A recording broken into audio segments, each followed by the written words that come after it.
As the 2022 NBA season continues to wind down and we get closer and closer to the end of the regular season, we're starting to see a pretty clear picture of where teams stand. With the addition of the play-in tournament, more teams are doing what they can to stay competitive, but there are still quite a few teams that are realistically out of the hunt, and some teams that have just disappointed, period. And for them, their priority should be to shift towards the offseason. For today's video, we're once again going to be analyzing an article published by national media outlet Bleacher Report, where they picked out some of these disappointing teams and proposed some hypothetical trades that they believe can save them for next season. As always, we'll be going over who benefits the most from these deals, whether or not they're even realistic, and why or why not they would happen. On top of that, if you want to read the actual article itself, that will be linked down in the description of this video. Before we start though, I want to thank PrizePicks for sponsoring this video. PrizePicks is the perfect service for all of us basketball fans here because when you're involved, it makes watching games every night so much more fun and engaging. Basically, it's an application that provides you with lines on all kinds of individual player props, such as points, rebounds, assists, three-pointers made amongst others, and you simply have to choose whether you believe they will record over or under the set amounts in the line. Make your selections, wager however much you want to, and if your picks hit, you can win some big money. For some picks that I'm looking at making for today's slate of games, I'm thinking of going with Miles Bridges to score over 19 points, Tyler Hero to score over 19.5 points, and Duncan Robinson to make over 2.5 threes. If this sounds at all intriguing to you, then go use the link down in the description of the video to sign up today and use promo code REFERENCE to receive a 100% deposit match bonus up to $100.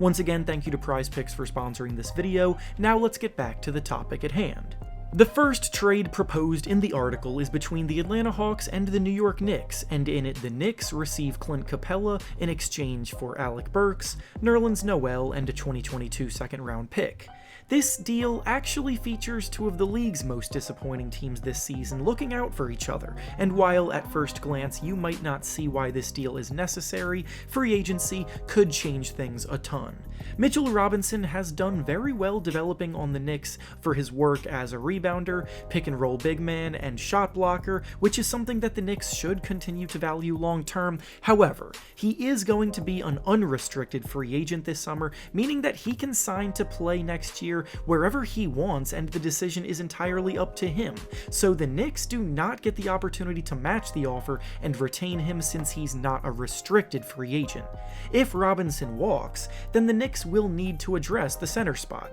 and Capella is honestly a pretty solid way to do so, as his game is somewhat similar to Robinson's, except he's actually a much better rebounder and more experienced player. Now, as for why the Hawks would want to do this deal, the Hawks drafted Onyeka Okongwu 6th overall in the draft 2 years ago, and after struggling with injuries, he's really started to emerge as a force at the center position for them, especially defensively. He's doing a phenomenal job backing up Capella this season, and if he continues to shine, then the Hawks would feel pretty comfortable promoting him to that starting spot, making Capella expendable. Thus, bringing in Nerlens Noel, who would then be Okongwu's backup, while also adding Alec Burks to give them another impactful scorer off their bench, is pretty solid value all things considered. So I actually like this deal a lot for both teams involved. The next trade proposed in the article is between the Brooklyn Nets and the Houston Rockets, and in it the Rockets receive Ben Simmons and Nicholas Claxton in exchange for Christian Wood, Eric Gordon, David Nwaba, and a second-round pick. The Ben Simmons situation just continues to get weirder and weirder, which no one probably thought was possible, because he eventually did get his wish and was traded away from Philadelphia. The issue, though, is that he still hasn't made his debut with the Brooklyn Nets, and as time continues to pass, more and more updates are coming out saying that his return to the court will continue to be delayed. While ramping his conditioning up with the Nets, he apparently injured his back, and the Nets still don't have a timetable for his return, which is unfortunate because the season is slowly ticking away, and it's not exactly ideal either, because the Nets are currently in 8th place in the East standings and will likely have to partake in the play-in tournament to even make the playoffs. playoffs. If Simmons doesn't even get to play with them this season, and the Nets fall short of their expectations again, and then look to trade him away this summer, that would be a wild sequence of events. And what would make it even more wild is that this proposal sends him to the team being the Rockets that the Sixers originally offered him to when they were trying to trade for James Harden. Now, getting back to how I actually feel about the deal, I just don't think there's a chance that this actually happens. Christian Wood's defense is a complete mess, and his offensive production comes from the result of high volume, which is the opposite of what the Nets need right now. And while Eric Gordon and David Nwaba are solid veteran guards, I just don't think they sweeten this offer enough to make it happen. The Nets have invested a lot in Ben Simmons, and it would be pretty crazy for them to abandon ship this soon, so I don't think this has any real chance of happening.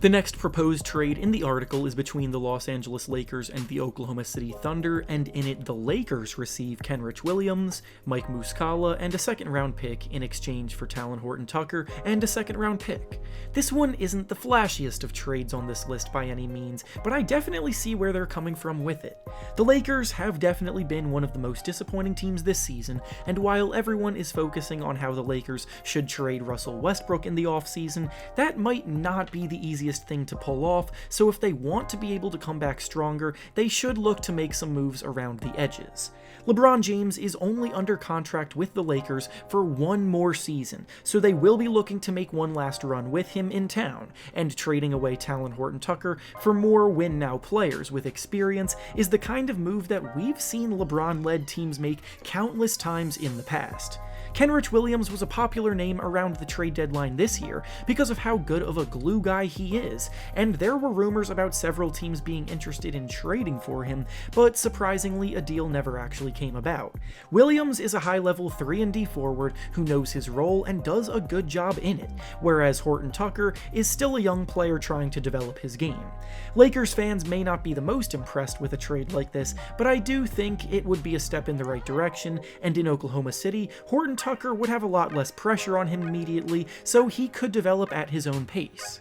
And finally, the last trade we'll be discussing today from the article is between the Portland Trail Blazers and the Detroit Pistons, and in it the Blazers receive Jeremy Grant in exchange for Nasir Little, Eric Bledsoe, and a protected first-round pick. Nobody really knows what the Trailblazers' plans are right now because they seem to be shifting towards a rebuild based on their actions, but every time a representative of the team speaks, they emphasize the fact that they have no plans to rebuild and still want to try to build a winner around Damian Lillard. Jeremy Grant was expected by many to be traded at the trade deadline this year, and the Blazers were reportedly one of the teams in talks to make that trade happen, but it never actually came into fruition, so the expectation is that they'll resume those trade talks in the offseason. Trading for Grant is interesting from the Blazers' perspective because he'll only have 1 year left on his contract next year, which is actually perfect because it allows the team to make one last attempt at a playoff run, and then if all else fails, they can allow him to walk in free agency and actually start rebuilding. That is what I expect to happen because it feels as though the Blazers are holding on to false hope here, but this is the kind of low-risk, reasonable reward trade that they could actually make to try to achieve some of the goals that they've laid out for themselves. And with that being said, that's all I have for you today. Make sure to like the video, subscribe to the channel, and comment down below what you think about the proposed deals we discussed today. Thanks for watching, and I'll see you all next time.